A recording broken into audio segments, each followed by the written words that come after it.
మనమంతా జీవితంలో అద్భుతమైన విజయం సాధించిన గొప్ప బలం చూపిన వ్యక్తుల గురించి తరచూ వింటూ ఉంటాం. బైబిల్లో కూడా అలాంటి అసాధారణమైన బలం, ధైర్యం చూపించిన వారి గురించి ఉంది. మనం వారిని బలవంతులుగా, శక్తిమంతులుగా పరిగణిస్తాం. కాని ఈ బలవంతుల గురించి లోతుగా ఆలోచిస్తే వారి జీవితాల్లో కూడా మనకు తెలిసిన అనుభవాలే ఉన్నాయని అర్థమవుతుంది. కొన్నిసార్లు వారు కూడా మనలాగే బలహీనంగా, నిస్సత్తువగా అనిపించే సమయాలను ఎదుర్కొన్నారు. ఉదాహరణకు, ఒకప్పుడు ఒక గొప్ప రాజు తాను పర్వతంలా బలంగా ఉన్నానని, తనను ఎవరూ కదిలించలేరని అనుకున్నాడు. అది గొప్ప ఆత్మవిశ్వాసాన్ని సూచిస్తుంది. కాని అదే వ్యక్తి ఇంకొకసారి భయంతో వణికిపోయినా, బెదిరిపోయిన సందర్భాలు కూడా ఉన్నాయి. ఒక వ్యక్తి తన పూర్తి కండబలాన్ని, శారీరక శక్తిని దేవుని అద్భుతమైన శక్తి ద్వారానే పొందాడు. ఆ శక్తి తనకు లేకపోతే తను సాధారణ మానవుడిలాగే ఉంటానని, తన బలం తగ్గిపోతుందని అతనికి తెలుసు. ఈ ఉదాహరణల నుండి మనం ఏం నేర్చుకోవచ్చు? ఆ గొప్ప వ్యక్తులకు ఉన్న బలం వారి స్వంతం కాదు. ఆ బలాన్ని వారికి అనుగ్రహించింది దేవుడే. దేవుని బలం మనకు కూడా అవసరం.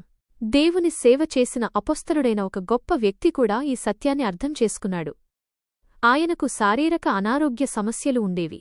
లోపల సరైన దాన్ని చేయాలని, తప్పును దూరంగా పెట్టాలని పదే పదే ఆయన పోరాటం చేయాల్సి వచ్చేది.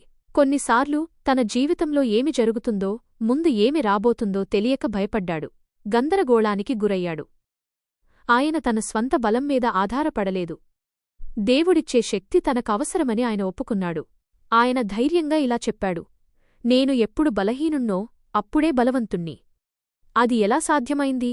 ఆయన బలహీనంగా ఉన్నప్పుడు, నిస్సత్తువగా ఉన్నప్పుడు, ఆయనలో శక్తి పూర్తిగా ఆవిరైపోయినప్పుడు దేవుడు తన పరిశుద్ధాత్మను ఆయనలో నింపాడు. ఆ పరిశుద్ధాత్మ శక్తి ద్వారానే ఆయన బలవంతుడయ్యాడు. స్థిరత్వం, బలం మరియు పునాది. ఇది మనందరికోసం ఒక గొప్ప సందేశం. దేవుడు మిమ్మల్ని స్థిరపరుస్తాడు, బలపరుస్తాడు, గట్టి పునాది మీద మిమ్మల్ని నిలబెడతాడు. మన జీవితంలో మనకు ఎదురయ్యే కష్టాలు, సవాళ్లు, బలహీనతలు మనల్ని అణచివేయాల్సిన అవసరం లేదు.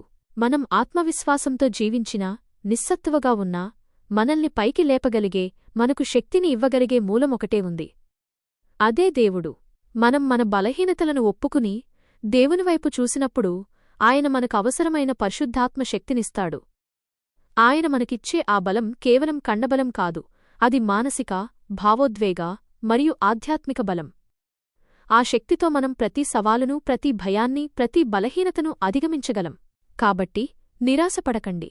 మీ బలహీనతలలో దేవుని బలాన్ని అనుభవించండి. ఆయనే మనకు స్థిరత్వాన్ని ఇచ్చేవాడు, బలపర్చేవాడు మరియు మనల్ని గట్టి పునాది